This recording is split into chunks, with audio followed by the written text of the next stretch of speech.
Hi guys and dolls, how are you? I hope you are doing well. For those of you who are subscribed, thank you. If you're not subscribed, go ahead and join the family and hit the bell icon to be notified of other future videos, okay? So today is National Narcissistic Abuse Awareness Day. I'm going to call it International Narcissistic Abuse Survivor Month. We need an entire month. We probably need years acknowledgement because that's just how extensive the damage is when you are dealing with a person who is mentally disordered in this way. There is no cure for it. Do you understand what I am telling you? There is absolutely no cure for a narcissistic individual. There's no cure. They will get worse as they get older. A lot of people say they don't change. Yeah, they do. Yeah, they do. They get worse. As they get older, they get worse. Some of them may try to taper it down because, as time goes on, because they don't have family or they don't have a partner, so they feel like life is a lonely existence with me being as ignorant as I am, so maybe I'll taper it down so my family can tolerate me better.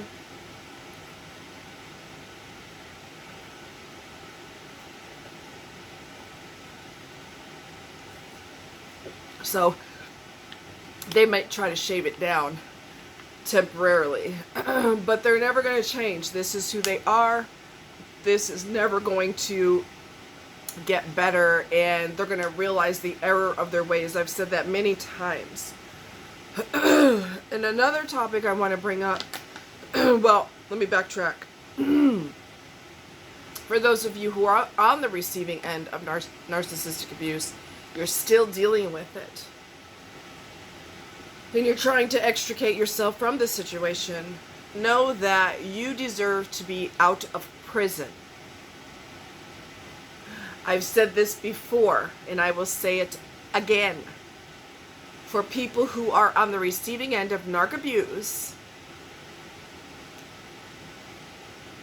it is the equivalent of being sent to prison and you're innocent.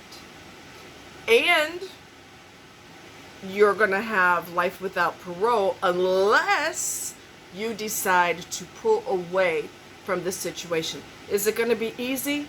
No. Is it going to be a major financial difference?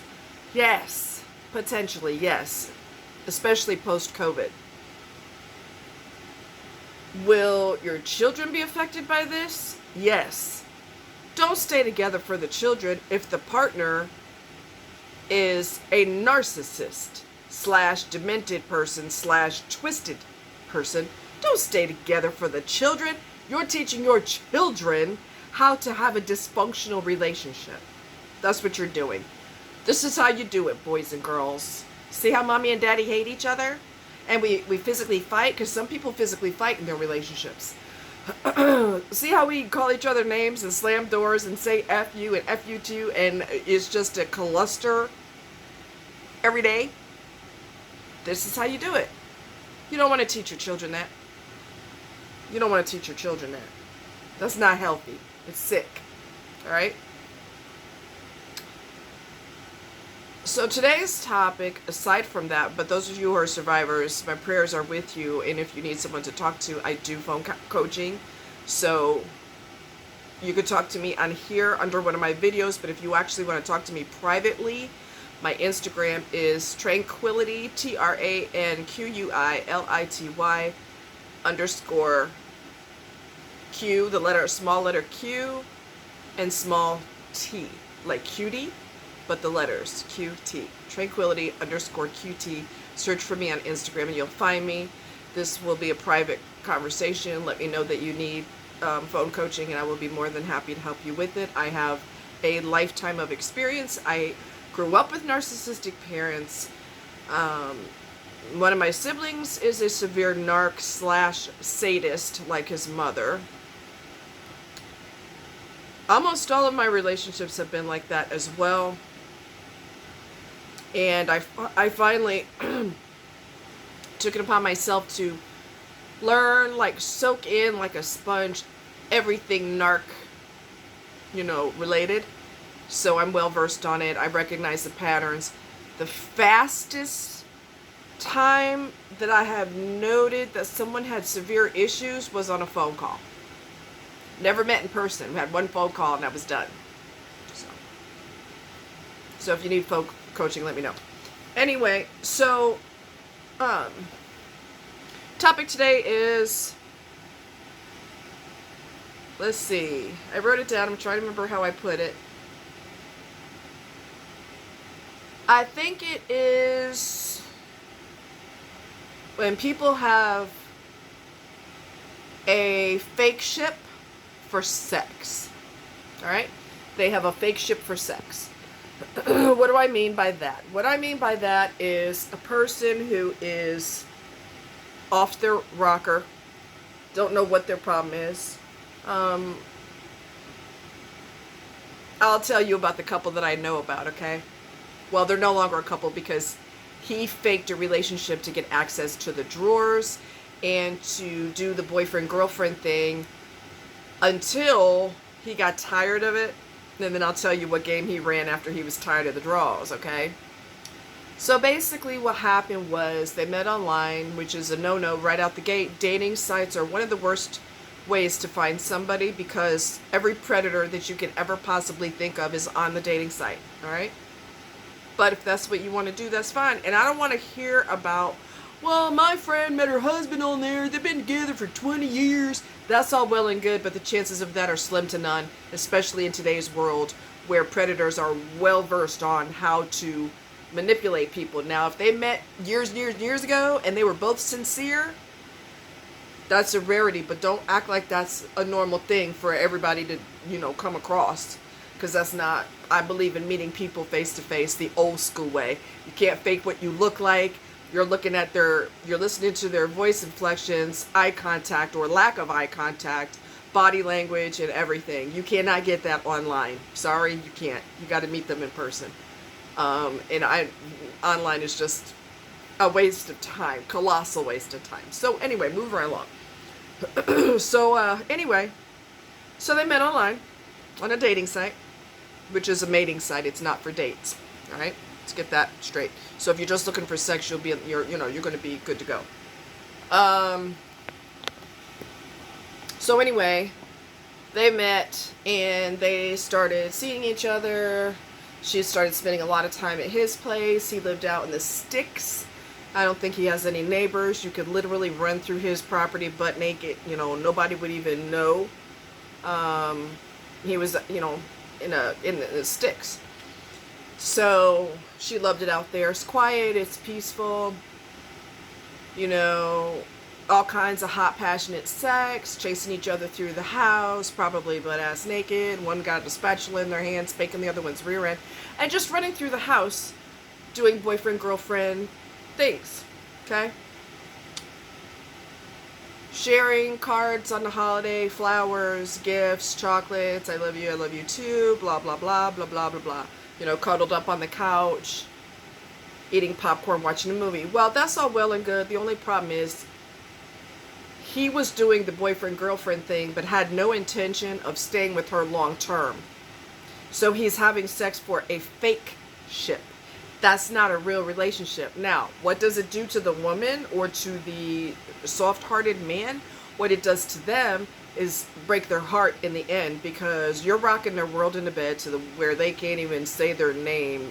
Okay, you've got them yelling in multiple different languages in the bedroom. So that messes with a person's brain, releases serotonin and dopamine and oxytocin, which basically gives your body a natural high, and it tricks you into believing you cannot live without this person, when in reality it's just a hormone high. All right, people will argue to the death, I love them. No, you don't. Okay, no, you don't. Number one, you're trauma bonded 9 times out of 10. If you're not trauma bonded, you are hormone bonded. Because if this person has no respect for you, there's nothing to love about them. Okay? So stop yelling that you love this person. Because if they don't have respect for you, you better love yourself, because you're putting your energy into the wrong person. That's what you're doing. So anyway, okay, sorry, my phone had a notification. So anyway, so this went on, you know, the hormones slam in the brain. Great sex, great sex, great sex, great sex. So she was already in the head. And so I guess they were together for months.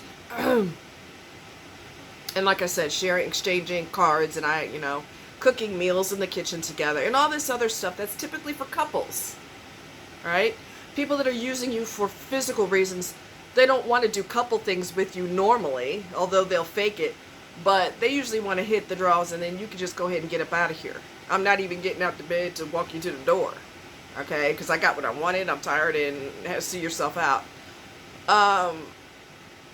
Or I'll ignore you until I get hot again, then I'll call you up. Hey, how you doing? Okay, 2 weeks later. Wherever you were gone for 2 weeks, go back there.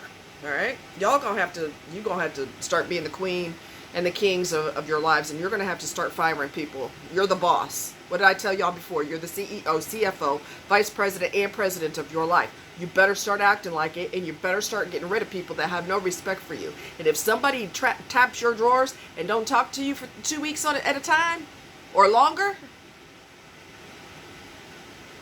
do I have to draw you a picture? Y'all know what's up.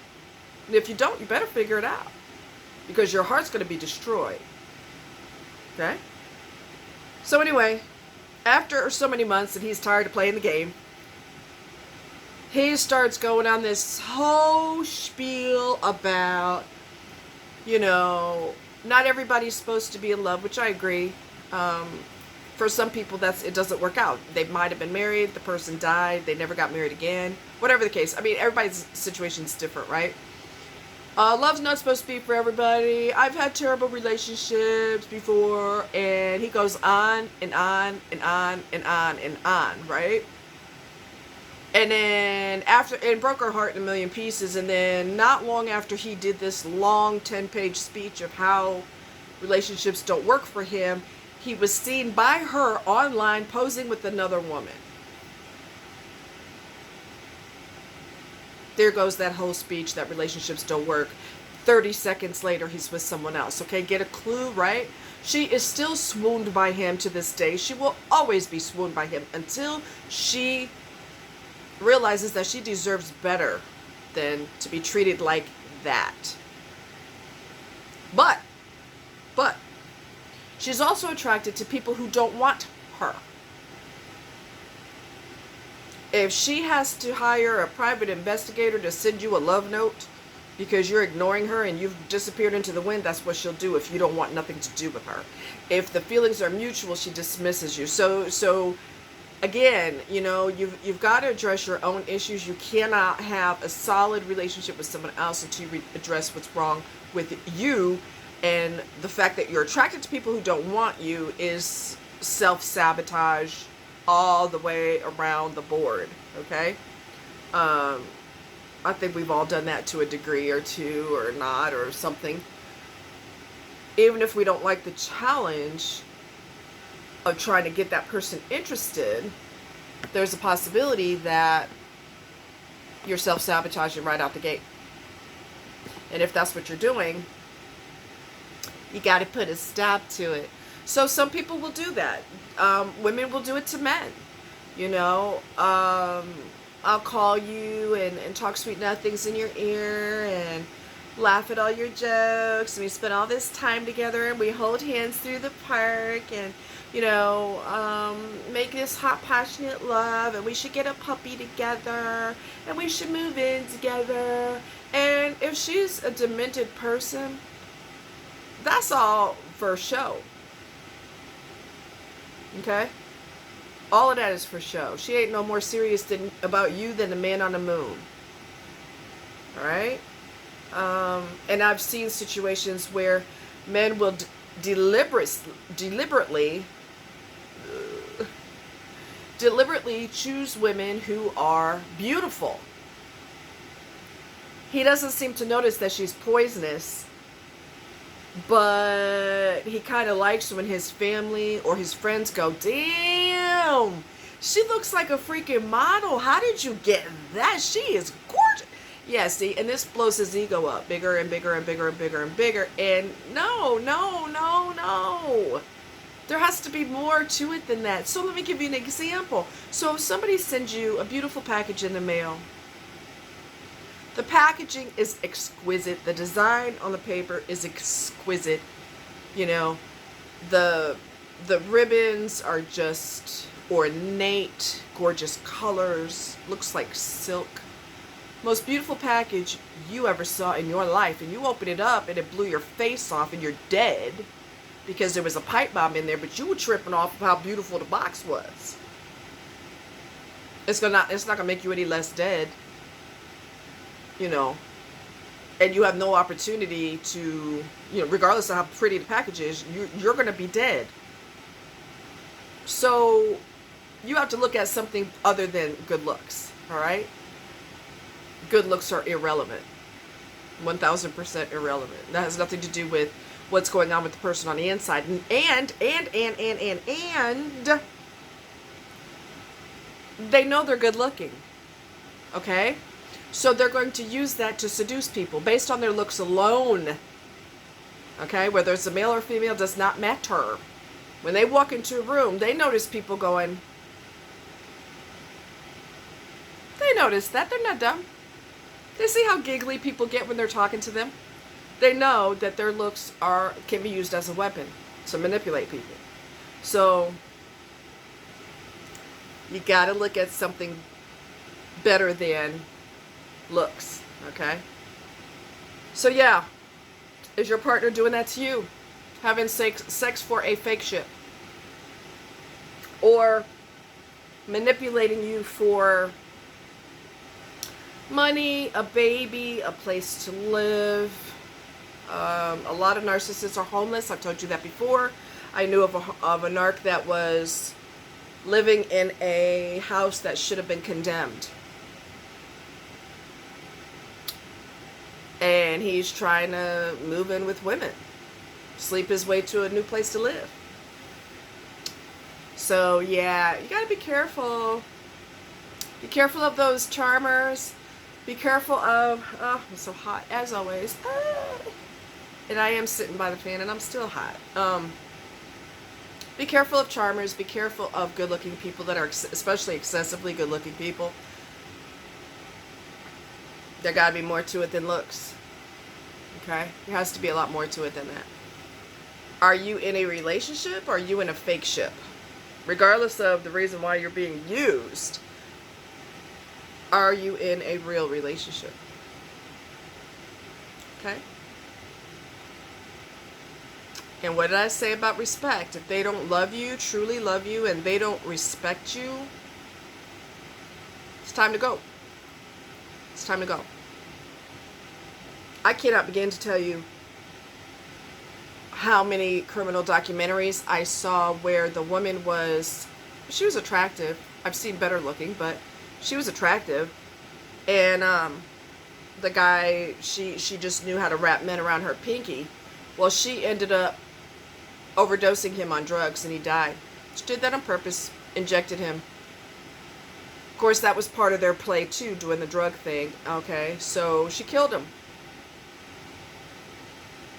There's another case, and I'm not going to go into specifics about the case because I don't want this person's family or friends to see this and know what I'm talking about, and then I re-traumatize them by talking about it. But he was involved with a poisonous, toxic woman also. She wasn't even that good looking, but she gave him pornography sex all the time.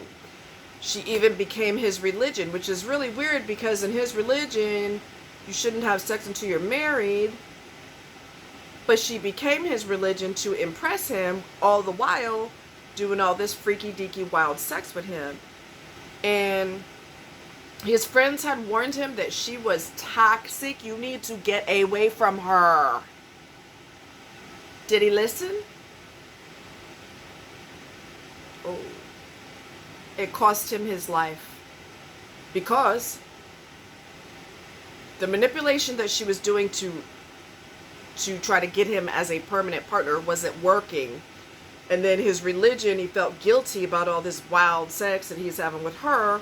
And he decided, he had bought a ring for another lady. And he was going to go on a trip with her, a cruise with her, or something of this nature. And Wackadoo Island found the ring and knew what his plans were. I don't know how she found out about the trip, unless she saw tickets or something, but she put two and two together and took his life in a gruesome manner. His friends could see the forest for the trees, and they told him, dude, you look, she's whack. She's crazy. You have to get away from her. But he was addicted to her. But he wanted his proper life with someone else. She got tired of that and she killed him. So, I've said this before and I'll say it again. No orgasm in the world is worth dying for. Alright? It's just not worth it. It's just not worth it. I don't know what, well, I was going to say I don't know what he saw in her. Well, like I said, she wasn't good looking, but she was a freak. And he was okay with her being a freak. He loved it. But he didn't want that for his future. He wanted a good girl who actually was into religion and respected her religion, respected herself. And he wanted someone he could present to his family. I don't know if his family ever met the one he was with that was a murderer. And then, wait a second, hold on. She had the audacity. I'm trying to be careful with not giving too many details, but he was in the shower when he was killed. She had the nerve to say it was self-defense. Was he beating you to death with the shampoo bottle? Because nobody's really... You're pretty vulnerable in a bath or a shower. He threw the bar of soap at your head. I mean... Bitch, please. Don't even freaking go there. She'll be in prison. I wanted her to be executed. Because the viciousness of the attack was... There's no words. There's no words. His roommates did not know what had happened to him because they were all gone.